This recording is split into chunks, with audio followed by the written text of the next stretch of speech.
আসসালামু আলাইকুম। আমার চ্যানেলে নতুন আরও একটি রেসিপি দেখার জন্য সবাইকে স্বাগত জানাচ্ছি।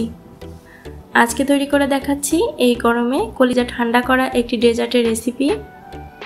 তৈরি করছি ডাবের পুডিং।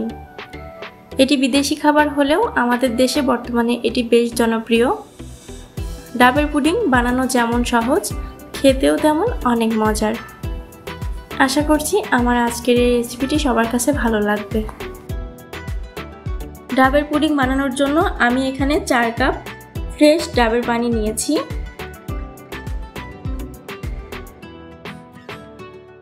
আর ডাবের মধ্যে যে শাঁসটা থাকে সেটা এরকম পাতলা স্লাইস করে কেটে নিয়েছি। চাইলে কোনো ডিজাইন করা কুকি কাটার দিয়েও এইভাবে কেটে নিতে পারেন, তবে চেষ্টা করবেন একটু মোটা শাঁসওয়ালা ডাব নিতে, তাহলে পুডিংটা বানানো অনেক সুবিধা হবে। প্রথমে পানিটা একটা ছাঁকনির সাহায্যে ছেঁকে নিচ্ছি।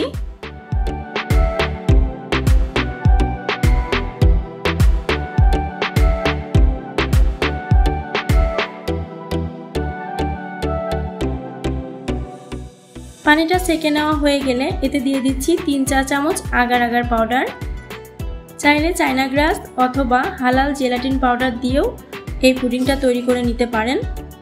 আর ডাবের পানিটা যেহেতু খুব বেশি মিষ্টি হয় না, তাই এখানে চিনি দিয়ে দিচ্ছি 4 টেবিল চামচ পরিমাণ। চিনিটা নিজেদের স্বাদ অনুযায়ী দিতে পারেন। এছাড়া ডাবের পানি কতটা মিষ্টি এর ওপরও চিনির টেস্টটা নির্ভর করে। এখন খুব ভালোভাবে নেড়েচেড়ে সব কিছুকে মিশিয়ে নিব।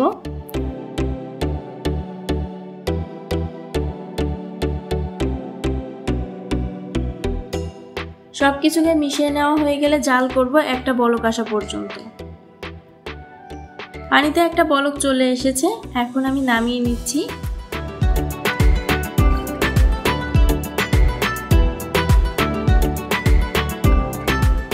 তো আমি যে পাত্রের মধ্যে পুডিংটাকে বসাবো সেটার মধ্যে ডাবের শাঁসগুলো নিয়ে নিয়েছি। এখন ফুটানো ডাবের পানিটা ঢেলে দিচ্ছি।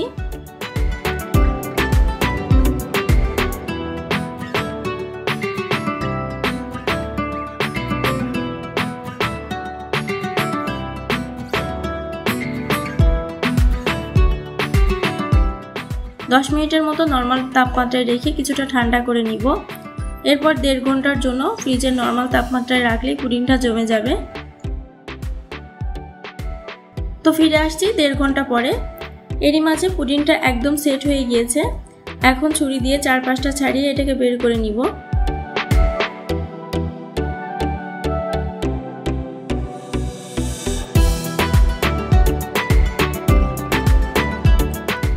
তৈরি হয়ে গেল ভীষণ মজার প্রাণ জুড়ানো ডাবের পুডিং।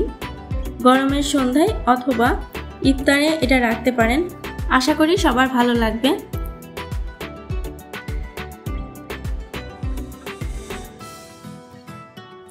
ভিডিওটি ভালো লাগলে লাইক এবং শেয়ার করবেন, আর প্লিজ আমার চ্যানেলটিকে সাবস্ক্রাইব করবেন। ভিডিওটি দেখার জন্য সবাইকে ধন্যবাদ জানাচ্ছি। আল্লাহ হাফেজ।